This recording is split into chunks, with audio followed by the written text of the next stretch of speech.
소중한 나 무한 행복.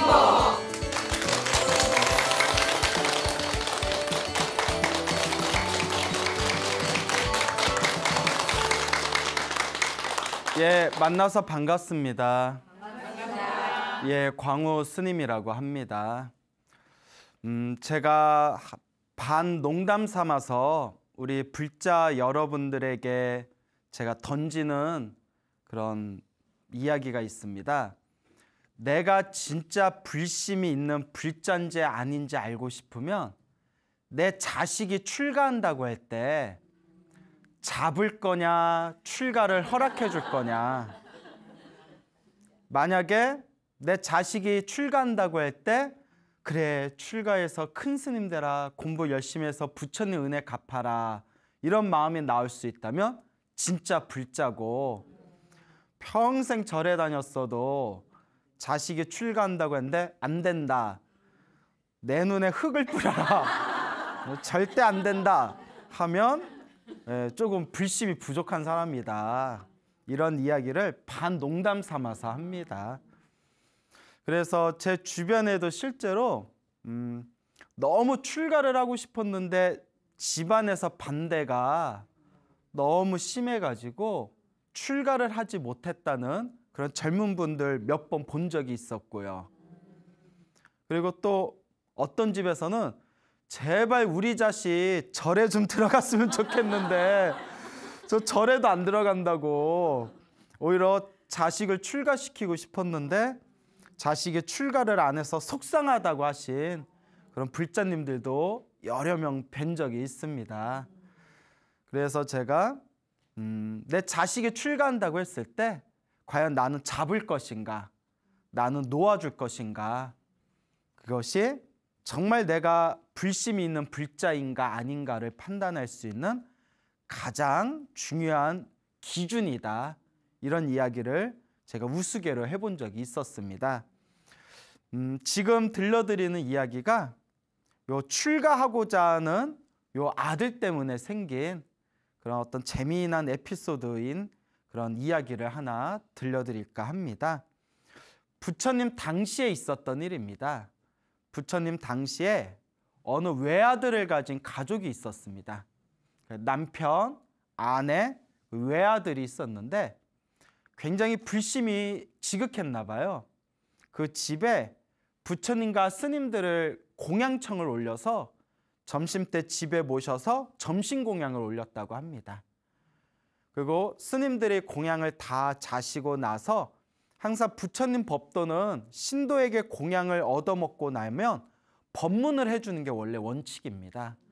그래서 그 집에서 그 가족들을 위해서 법문을 해줬는데 아들이 법문을 듣고는 너무 출가하고 싶어 하는 거예요. 근데 외아들이잖아요.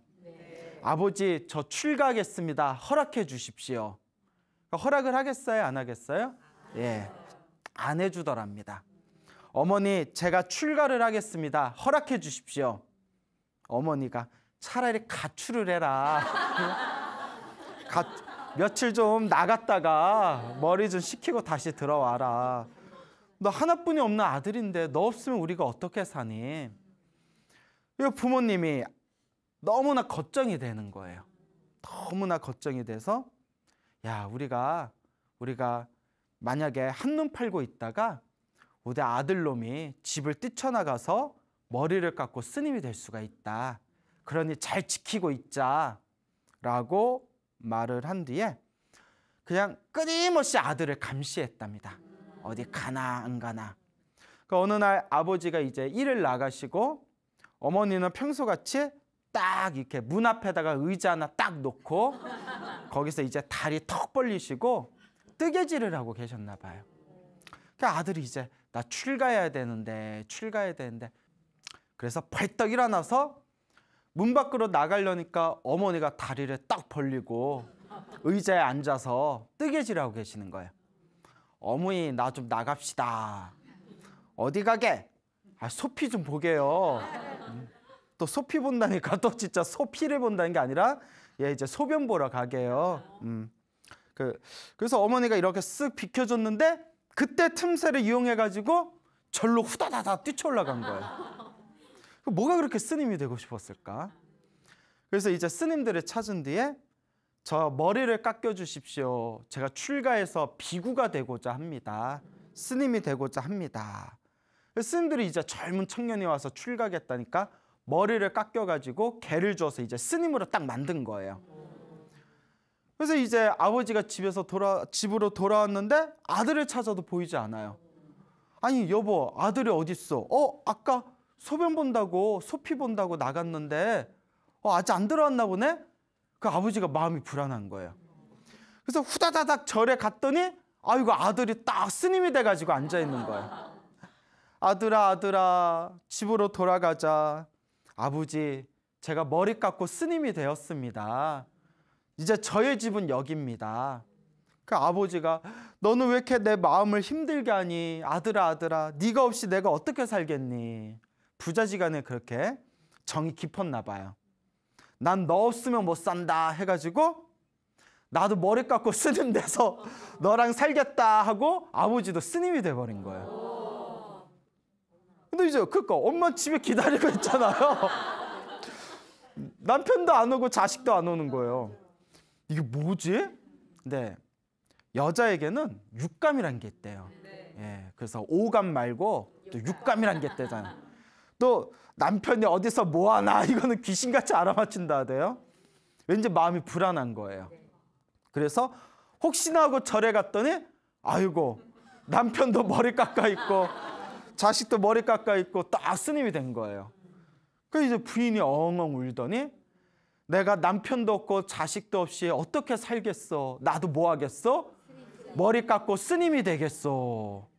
그리고 저 비구니 사찰에 가서 머리 깎고 비구니가 됐대요.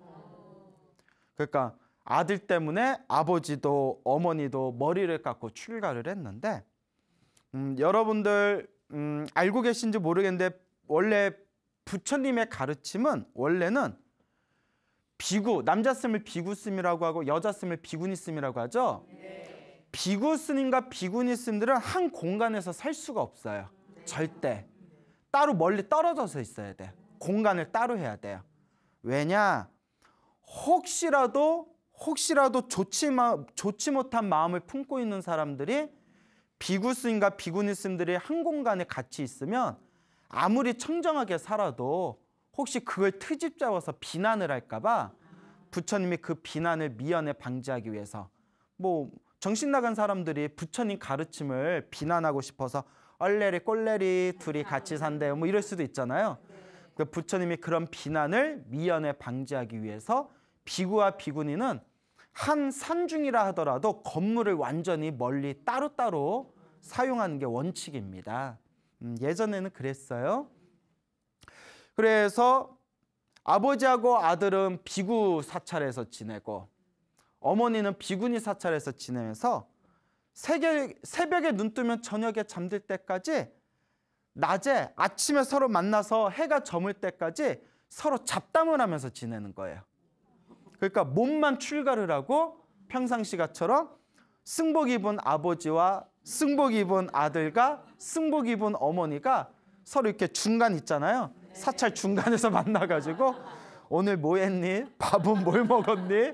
예, 뭐 이렇게 저렇게 이제 시간을 때우다 보니까 그 주변에서 같이 살고 있는 비구 스님과 비구니 스님들이 너무 불쾌한 거예요. 아니 저 사람들은 왜 출가했지?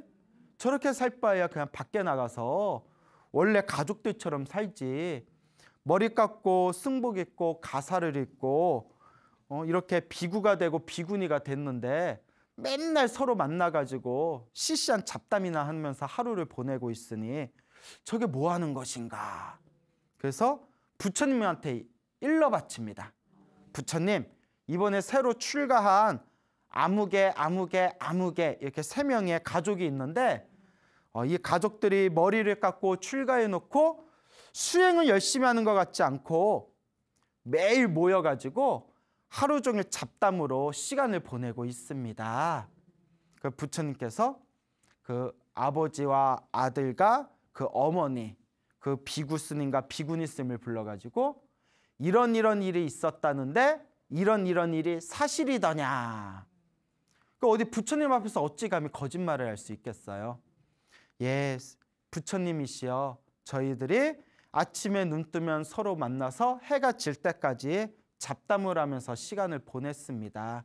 이거는 저희들이 가족이었던 정이 너무나 깊어서 그런 거지 딴 마음이 있었던 것은 아닙니다. 근데 부처님께서 호되게 혼을 내십니다. 머리를 깎고 출가해서 출가 수행자의 길을 걷는 것은 오로지 깨달음을 얻기 위함이다. 이렇게 살 바에 뭐하러 여기 있느냐. 차라리 나가서 가족들끼리 정을 나누면서 사는 게 낫지 않겠냐. 이것은 옳은 길이 아니다라고 부처님께서 혹독하게 혼을 내십니다. 그리고 부처님께서 그들에게 다음과 같은 법문을 하십니다. 사랑하는 사람도 만나지 말라. 미워하는 사람도 만나지 말라. 사랑하는 사람은 만나지 못해 괴롭고 미워하는 사람은 자꾸 봐야 괴롭다. 사랑함도 미워함도 벗어나면 집착에서 벗어나게 되리라 라는 유명한 말씀을 남기십니다. 사랑하는 사람도 뭐하지 말아라? 만나지 말아라. 미워하는 사람도 만나지 말아라. 사랑하는 사람은 보지 못해 괴롭고 미워하는 사람은 보는 것도 괴롭다. 사랑하는 감정도 미워하는 감정도 이것이다 저것이다 따지는 모든 분별망상이 없어지면 어디에서 벗어나게 되리라? 집착에서 벗어나게 되리라 라는 유명한 말씀을 남깁니다. 이런 얘기를 하면 혹자들은 이런 말을 합니다. 참 인생 딱딱하게 사네. 응? 그런 말씀을 하세요. 그래서 스님, 사랑하는 사람은 자꾸 봐서 좋고 미워하는 사람은 볼 때마다 스릴 있어서 인생이 다이내믹해져서 즐겁습니다. 인생사 원래 그런 거지 뭘 그렇게 딱딱하고 뻑뻑하게 살아갑니까? 뭐 인생 그렇게 건조하게 살아갑니까? 거참 부처님 갑갑하시네 라고 이야기하는 사람도 있습니다. 근데 불교의 깨달음의 눈에서 보면 그것은 또 하나의 집착이고 또 하나의 망상이고 또 하나의 번뇌들이다 라고 이야기를 합니다. 여기서 오해하시면 안 되는 게 부처님이 감정이 없는 분이 아니세요. 부처님도 감정이 있습니다. 아름다운 것을 보면 참 아름답구나 이야기하실 줄 알고 악한 것을 보면 참으로 나쁜 짓이구나 저런 짓을 하면 안 된다라고 말씀하실 줄 압니다. 부처님도 감정이 있는 분이시고 그 부처님도 분명히 당신도 좋아하는 사람이 있고 당신도 멀리하고 싶어하는 사람들이 분명히 있습니다. 근데 여기서 여러분들이 이해하셔야 되는 것은 부처님도 분명히 감정이 있지만 그 감정이 뭐하지는 않는다? 그렇죠. 그게 중요한 겁니다. 집착하지 않는다. 부처님도 나무나 목석이 아닙니다. 우리가 돌멩이를 보면 돌멩이 자체는 감정이 있어요? 없어요? 없잖아요. 부처님은 돌멩이 같은 분이 아니세요. 부처님도 펄펄 뜨거운 피가 흐르시고 부처님도 분명히 마음속에 여러 가지 생각이 일어나고 사라지는 우리와 똑같은 생명체입니다. 단 그 모든 감정에 대해서 뭐하지 않으신다? 집착하지 않으십니다. 우리는 감정에 휘둘리면서 살지만 부처님은 감정을 다스리면서 살아가십니다. 우리는 스스로 일으킨 감정에 상처받아 하고 아파하고 괴로워하지만 부처님께서는 당신의 그 감정에 상처받지 않고 괴로워하지 않고 집착하지 않고 그 모든 감정에 대해서 완전히 자유자재하신 분이 바로 깨달음을 얻은 분입니다. 그렇게 깨달음을 얻은 입장에서 봤을 때 스스로 일으킨 감정에 뒤섞이면서 살아가는 사람의 모습은 마치 온몸에 진흙을 덕지덕지 붙이고 사는 사람들과 같다고 합니다. 그래서 우리의 삶을 한번 보세요. 좋아하는 사람 있어요? 없어요? 없어요? 미워하는 사람 있어요? 없어요? 있어요. 좋아하는 사람 때문에 웃고 미워하는 사람 때문에 상처받고, 좋아하는 사람 때문에 또 즐겼다가 미워하는 사람 때문에 또 상처받고, 그런데 그렇게 좋아했던 사람 때문에 또 상처받고. 이게 우리 중생 삶의 모습이라는 거예요. 그래서 부처님이 이와 같이 말씀하십니다. 언제까지 그렇게 스스로 만든 감정에 스스로 휘달리면서 울고 웃고 슬퍼하면서 괴로워할 것인가? 차라리 뭐 해라? 사랑하는 감정도 내려놓고, 미워하는 감정도 내려놓고, 좋아한다 싫어한다라는 모든 마음을 내려놨을 때 우리는 진짜 집착에서 벗어난 마음의 진정한 자유를 얻게 된다는 것입니다. 그게 바로 불교의 수행입니다. 다시 한번 말씀드리지만 불교는, 부처님의 깨달음은 감정이 없는 것이 아닙니다. 무감정이 아닙니다. 감정이 있지만 뭐 하지 않는다? 집착하지 않고 휘둘리지 않고 내 감정을 자유자재로 다스릴 수가 있는 것입니다. 그러니 모든 사람을 만나도 항상 편안하고 고요함을 유지할 수가 있고, 사랑하는 사람을 만나도 그 감정의 집착에 휘둘리지 않게 되고, 미워하는 사람을 만나도 그 감정에 휘둘리고 집착하지 않게 됩니다. 우리가 그렇게 우리의 감정을 자유자재로 다스릴 수 있다고 생각해 보세요.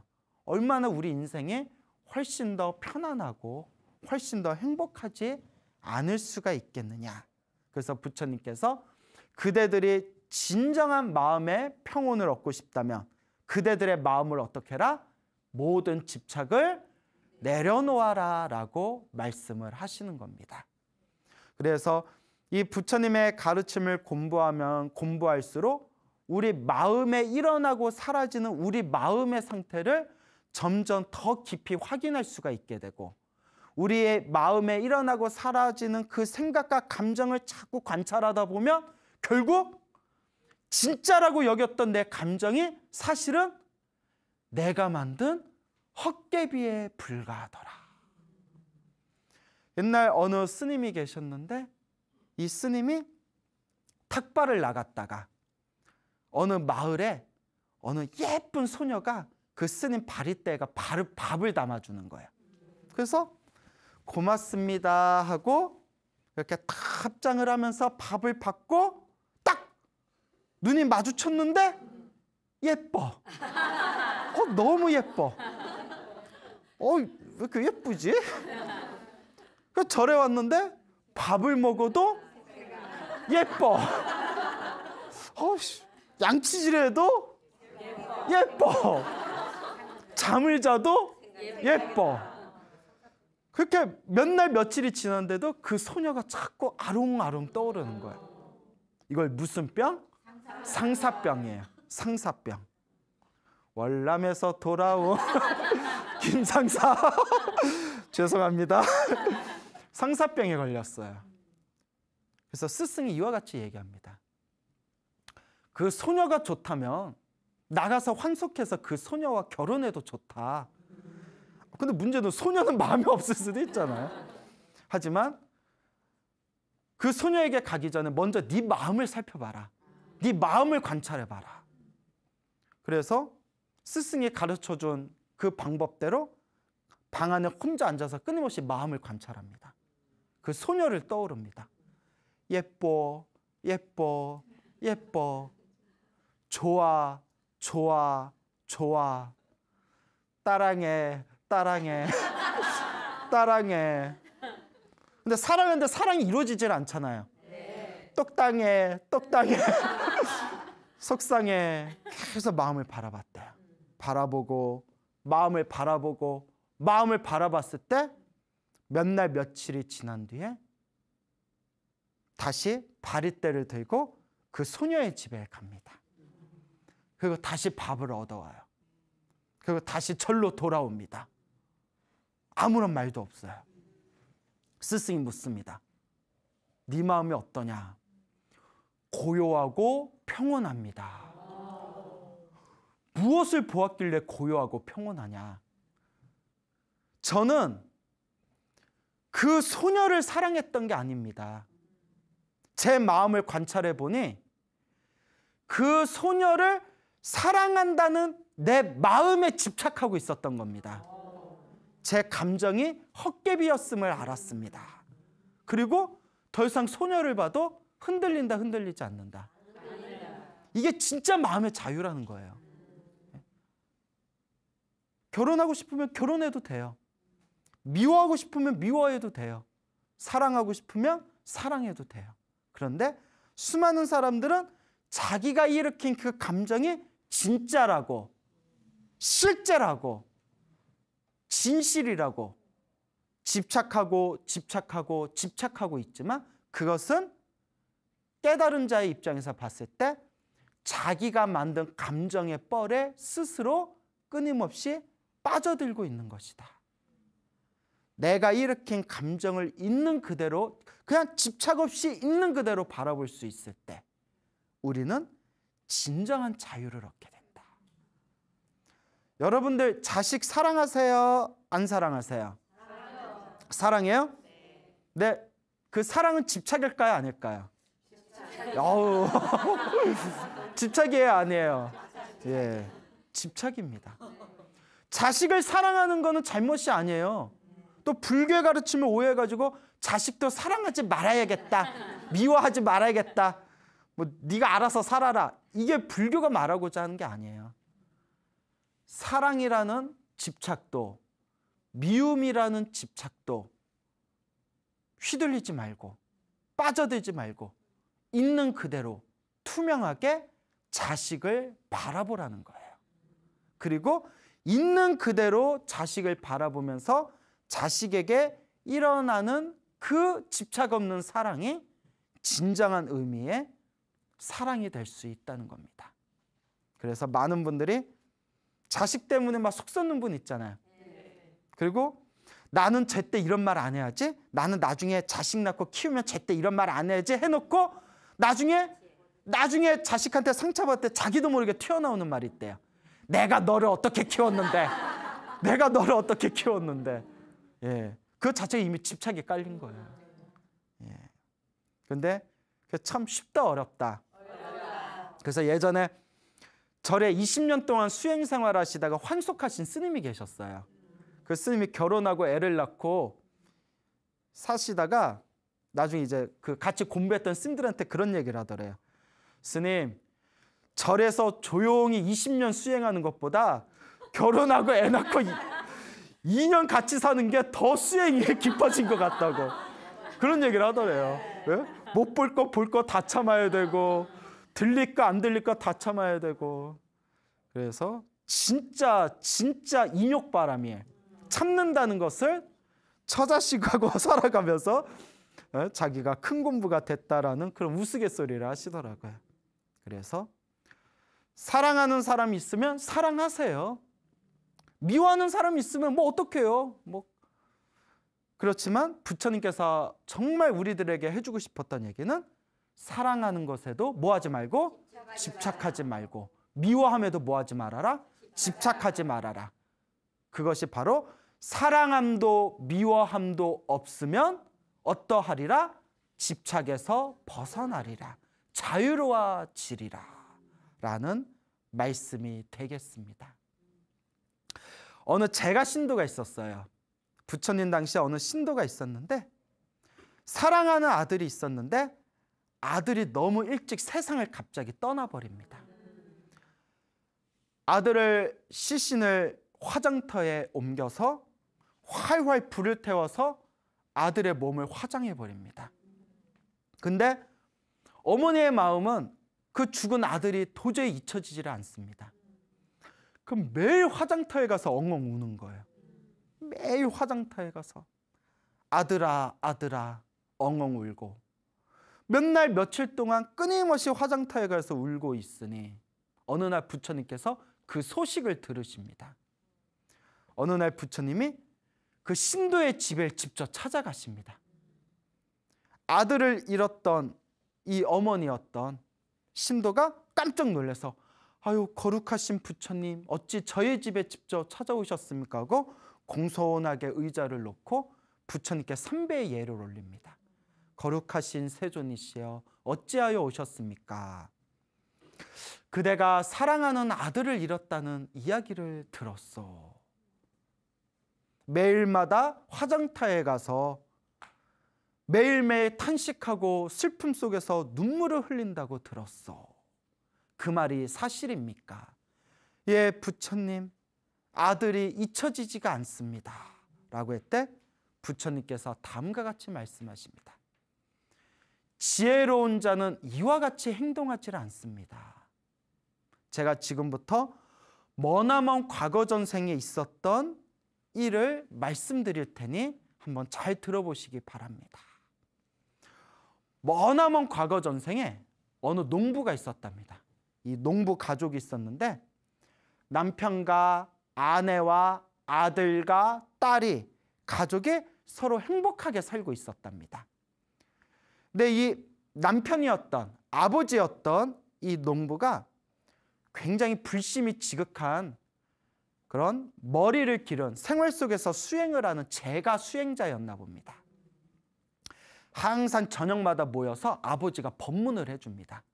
근데 어느 날 가족들을 모아놓고 아버지가 이런 법문을 합니다.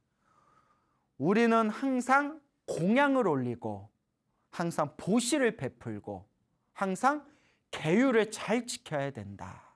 그리고 늘 죽음에 대해서 명상을 해야 된다. 우리가 지금 살고 있는 이 삶은 일시적인 것일 뿐이다. 우리의 삶은 영원한 것이 아니다. 그러니 우리도 언젠가는 죽을 수밖에 없다는 것을 항상 명상하면서 오직 수행에 집중해야 된다. 우리의 삶은 영원하다, 영원하지 않다? 영원하지 않다. 그리고 어느 날이었어요. 아버지와 아들이 함께 논을 나가서 논에서 일을 하고 있을 때 아들이 논일을 하다가 옆에 독사가 아들의 다리를 딱 물어버립니다. 으악 하고 쓰러지는데 또 옛날에는 병원도 멀리 떨어져 있고 뭐 근처에 뭐 약도 없잖아요. 아들이 결국 숨을 거둡니다. 사랑하는 아들이 자기 눈앞에서 독사에 물려서 죽었을 때 부모 마음이 어떡하겠어요? 억장이 무너지죠. 그 상황에서 막 대성통곡을 하고 가슴을 쥐어뜯어도 절대 뭐라고 할 사람이 없을 겁니다. 그게 인지상정이에요. 사람의 그게 당연한 정의입니다. 그런데 아들을 살포시 나무 밑에 그늘에다 놓고 사람에게 부탁해서 집에다가 점심때 1인분만 가져와라. 논에 밥을 가져오는데 1인분만 가져오되 옷을 깨끗하게 입고 향과 향수를 가져와라 라고 사람에게 부탁을 합니다. 그리고 아들의 시신은 나무 밑에 둔 채 아버지는 아무렇지도 않은 듯 계속 논일을 하고 있는 거예요. 이상하죠? 네. 가족들이 1인분만 들고 딱 와요. 응?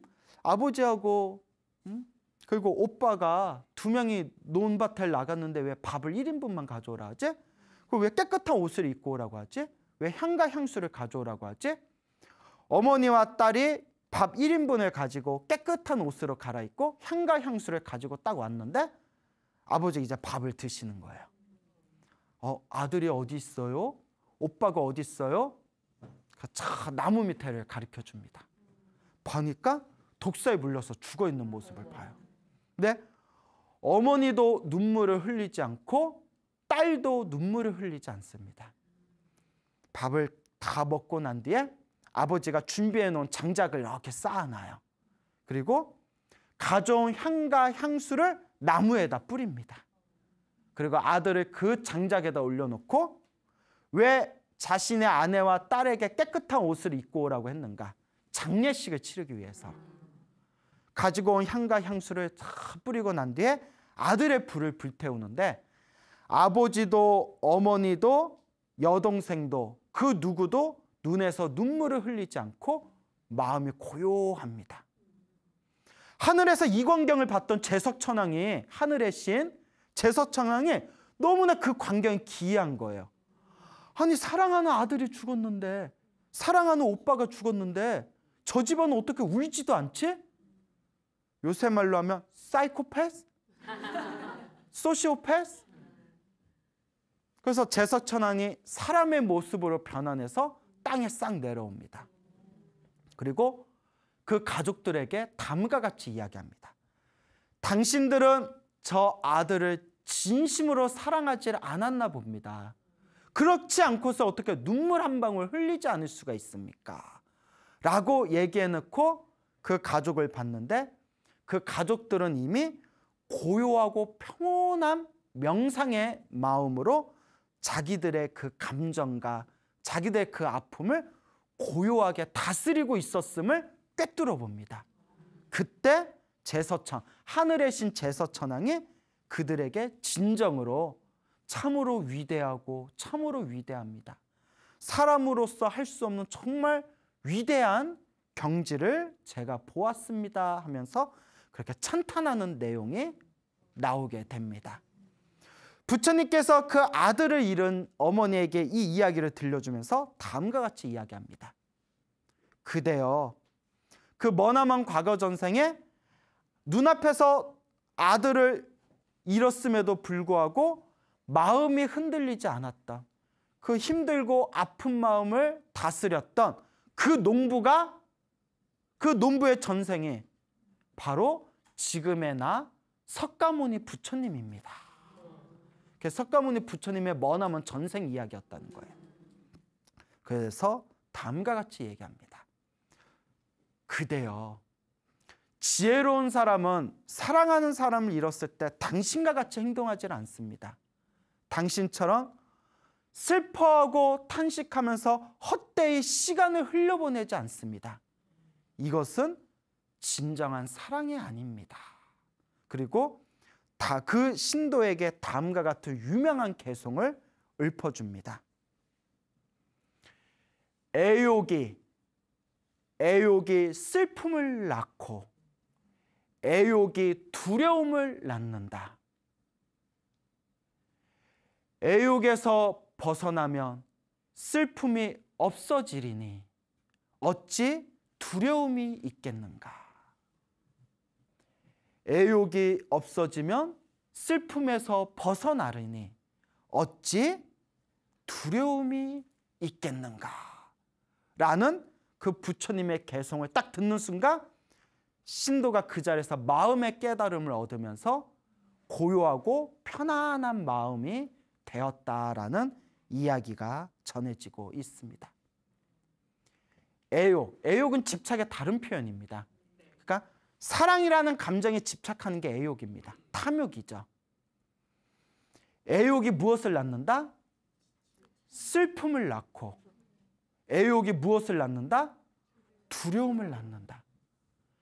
집착하는 게 있으니까 그 집착한 걸 얻지 못했을 때, 잃어버렸을 때 슬픔이 생기는 거예요. 그리고 애욕과 탐욕이 있으니까 그걸 놓칠까 봐, 그걸 잃을까 봐, 그걸 얻지 못할까 봐 항상 두려워하는 거예요. 그런데 우리 흔히 이런 말 하죠. 세상에서 제일 무서운 놈들이 누구다? 잃을 게 없는 놈들이다. 애욕이 없으면, 뭐 잃을 게 없으면, 구할 게 없으면 슬픔도 두려움도 나를 더 이상 괴롭게 할 수가 없습니다. 그래서 부처님께서는 항상 우리들에게 이와 같이 이야기합니다. 부모님을 잃으면 당연히 슬퍼요. 그렇죠? 그건 슬픈 게 정상입니다. 사랑하는 자식을 잃으면 부모 마음은 억장이 찢어집니다. 그건 당연한 거예요. 부처님은 그게 잘못이라고 얘기하지는 않으셨어요. 단, 모하지는 말아라. 집착하지 말아라. 결국 괴로움만 모할 뿐이다. 슬픔과 두려움과 괴로움만 더욱 커질 뿐이다. 슬픔이 일어났을 때 슬픔이 일어났다는 것을 있는 그대로 꿰뚫어보고, 애욕이 일어났을 때 애욕이 일어났다는 것을 있는 그대로 꿰뚫어보고, 두려움이 일어났을 때 두려움이 일어났다는 것을 있는 그대로 꿰뚫어볼 때 우리는 더 이상 우리의 감정의 괴로움에서 뭐하지 않으리라? 집착하지 않고 자유로워지리라 라고 말씀을 하셨습니다. 그래서 수행이 참 어려운 거예요. 얼마나 닦아야 우리가 이런 경지에 갈 수가 있을까요? 얼마나 닦아야 우리가 우리의 모든 감정에서 자유로워질 수 있는 힘을 얻을 수가 있을까요? 그래서 수행하는 겁니다. 10년, 20년, 30년 절에 다녔는데도 이미 지나가 버린 슬픔과 두려움 때문에 끊임없이 괴로워하시는 분들이 있다면 그분들은 절에서 진정한 수행을 하신 게 아니다. 감정이 일어나는 건 당연하지만 그 감정을 움켜쥐지 말고 뭐 해야 된다? 흘려버려야 된다. 결국 이런 생각이 일어나는 것도 내가 일으킨 거고 일어난 생각을 움켜쥐고 있는 것도 누가 움켜쥐고 있는 거죠? 그러니 여러분, 지금 힘들고 괴로웠던 지난 과거가 있었다면 이제는 좀 뭐 해라? 놓아버려라. 흘려버려라. 스님, 어떻게 해야 놓아버릴 수 있고 어떻게 해야 흘려버릴 수가 있겠습니까? 절에 가서 공부하세요. 절에 가서 공부 열심히 하시기 바랍니다. 요새 절에 가면 불교대학도 많잖아요. 불교대학도 있고 인터넷 동영상에 가면 큰 스님들 수많은 법문도 있고 명상하는 법도 다 올라와 있고 그러니 그냥 닦으시면 됩니다. 부처님 당시에 위사카라는 불심이 깊은 여자 신도가 있었습니다. 위사카는 자식도 많고 자식이 많으니까 손주도 많았답니다. 그때 위사카가 가장 아끼는 손녀가 있었는데 위사카의 가장 아끼던 손녀가 어린 나이에 세상을 떠나게 됩니다.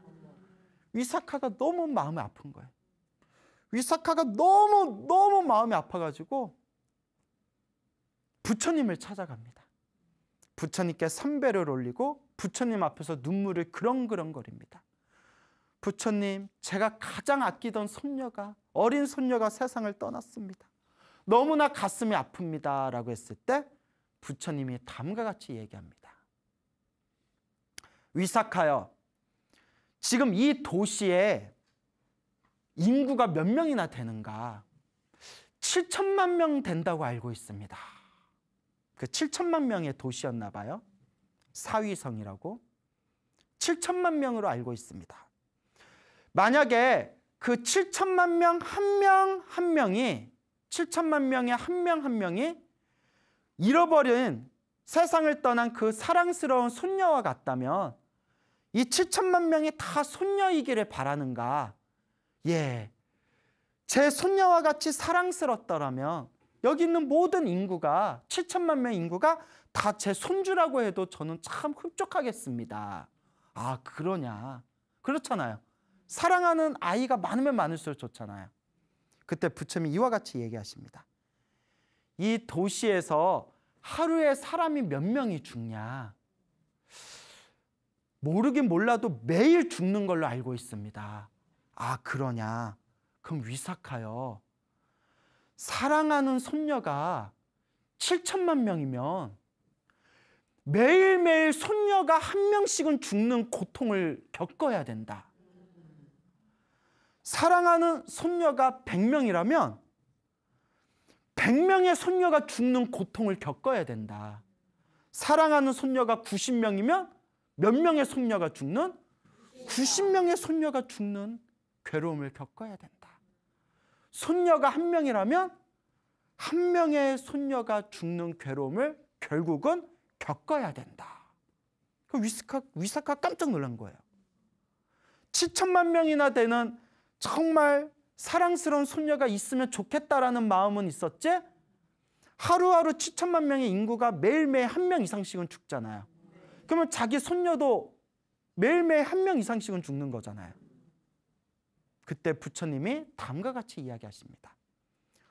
모든 존재는 언젠가는 죽는다. 세상에 태어난 존재는 영원할 수가 없다. 세상에 태어나면 언젠가는 죽어야 된다. 그러니 위사카요, 더 이상 죽음에 대해서 슬퍼하지 말거라 라면서 다음과 같은 개성을 읊어줍니다. 아까 앞에서 말씀드린 개성하고 내용이 똑같아요. 단 앞에서는 애욕이라고 돼 있죠. 여기서는 애착이라고 말을 바꾸십니다. 애착이 슬픔을 낳고 애착이 두려움을 낳는다. 애착이 없으면 슬픔에서 벗어나리니 어찌 두려움이 있겠는가. 애착에서 벗어나면 슬픔이 없는데 어찌 두려움이 있겠는가 라는 말을 듣고 위사카의 마음이 다시 고요하고 평온해졌다고 합니다. 여러분, 죽음뿐만이 아닙니다. 젊었을 때 뽀송뽀송하잖아요. 나이 들면 이제 주름살 생기고 몸에 기운 빠지고 생기도 줄어들잖아요. 젊음은 영원하다, 영원하지 않다? 재산도 영원하다, 영원하지 않다. 아무리 이 지구상에서 평생 다 못 쓸 재산을 모아놨다 하더라도 죽은 뒤에 가져간다, 못 가져간다? 건강, 영원하다, 영원하지 않다. 영원하지 않다. 생명도 영원하다, 영원하지 않다. 그러면 영원하지 않다는 걸 아는데 우리는 계속 무엇에 집착하고 있단 말인가? 이 집착을 내려놓을 때 우리의 삶은 조금 더 여유로워지지 않겠느냐라는 말씀을 드리고 싶습니다. 그러니 여러분, 불교는 깨달음의 종교고 수행의 종교입니다. 여러분들 마음에 있는 이 집착을 놓아버리라는 게 자포자기로 살라는 게 아니에요. 열심히 노력하면서 살 때 뭐 하지는 않는다? 집착하지는 않는다. 여러분들의 집착이 없는 자유로운 삶을 위해서 열심히 부처님의 가르침을 수행해 보시기 바랍니다. 알겠죠? 네. 여러분, 행복해지고 싶습니까? 네. 행복한 삶을 창조하고 싶습니까? 네. 복을 지으십시오. 선업을 지으십시오. 공덕을 쌓으십시오. 복과 선업과 공덕의 힘이 여러분들을 진정한 행복의 길로 이끌어 줄 것입니다. 여기서 마치겠습니다. 소중한 나! 무한 행복!